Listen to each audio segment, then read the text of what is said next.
ሰላም ጋይስ ዛሬ እንግዲህ መርካቶ እንሄዳለን። መርካቶ ሄደንም የኮስሞቲክስ ዕቃ የሚገኝበት ህንጻ ላይ በመግባት እንግዲህ አሳያችኋለሁ። ቦታው ጣና የገበያ ማዕከል አጠገብ የሚገኘው ድር ተራ ላይ ነው የምንገባው። ስለዚህ እዛ ገብተን አሳያችኋለሁ። ማንኛውንም የኮስሞቲክስ ዕቃ የምትፈልጉትን እዛ ሄዳችሁ መግዛት ትችላላችሁ ማለት ነው። ከዛ በፊት ግን ኦሪጂናል ማሊያዎችን የአርሰናል፣ የማንቸስተር ዩናይትድ የተለያዩ ክለቦች ሊሆን ይችላል። ኦሪጂናል ማሊያዎችን የምትፈልጉ ከሆነ ባዮ ላይ ባለው ስልክ ደውሉልኝ።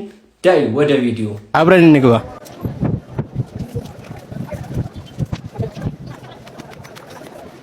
እዚህ ምንም የለም። ወደ አንደኛ ፎቅ መውጣት አለብን። በዛውም የፀጉር ቤት እቃዎች ስጠይቁን ለነበረው ይሄው የምትፈልጉት የፀጉር ቤት እቃ ሰው ትጠላለ። ይሄው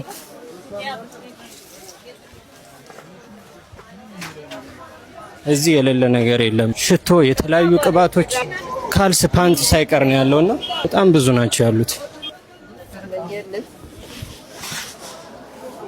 በፊት ለፊት በማዶም አለ፣ በዚህኛውም አለ፣ ሁለተኛ ፎቅ ላይም አለ። በምትፈልጉት አለ። ጡት ማስያዣም ከፈለጋችሁ እዚህ ጋር አለ። የተለያዩ የጥፍር ቀለሞች ዱማይ ሄር ሳይቀር አለ። እንዳያችሁት ነው የሌለ እቃ የለም። የምትፈልጉት እቃ ሁሉም እዚህ ያለሽ መታችሁ ግዙ። የሴቶች ቦርሳም አለ እዚህ አካባቢ። ፎሎ ማድረግ እንዳትረሱ። ሌሎች እንድጠቁማችሁ የምትፈልጓቸውን ቦታዎች ኮሜንት ላይ አስቀምጡልኝ።